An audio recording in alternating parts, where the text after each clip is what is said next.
Walk around muna tayo dito sa ating Ato 3 ha. Walk around lang muna. Saka na natin buting tingin ang kung ano mang meron dito. So yun o.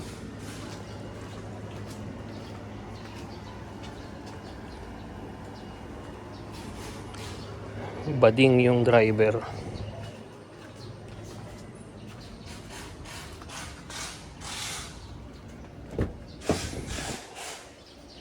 Yun o.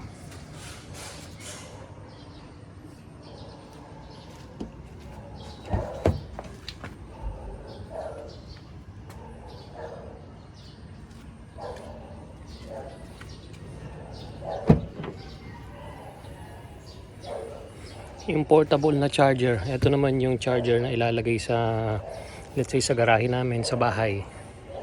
So syempre wala siyang extrang gulong.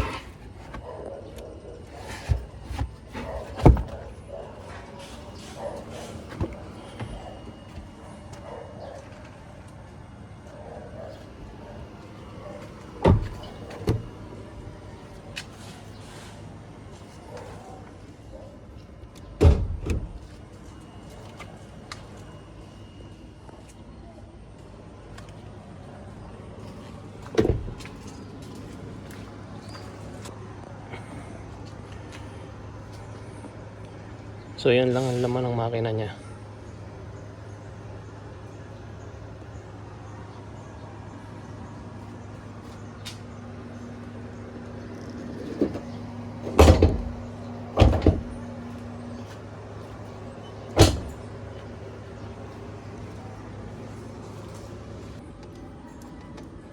ASMR.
Bading ang driver.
Okay, pakialaman na natin ang makina. Start na natin. So, ganun pa rin. Ipe-press mo pa rin yung brake. And then, start. Isang click lang. Iyon, oh.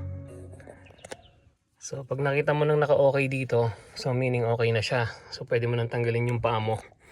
So, aircon, yun pa rin. So, saka na natin yung iisa-isahin yung mga features nito, ano. So,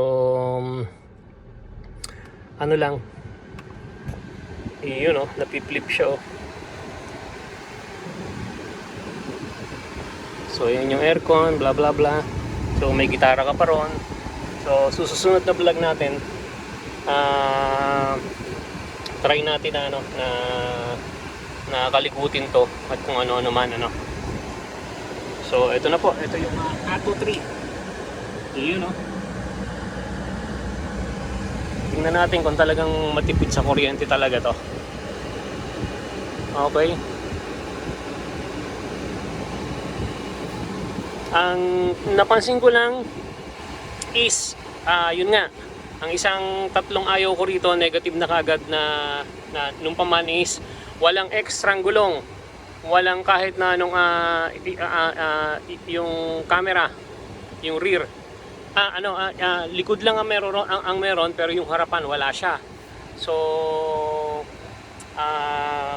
yun, meron naman siyang USB port.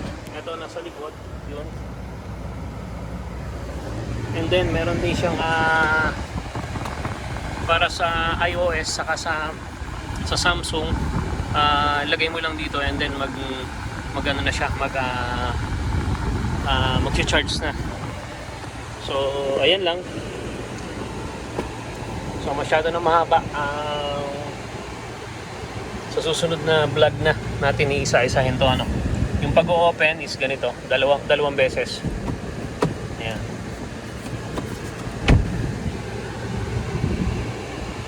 Okay, so bye for now.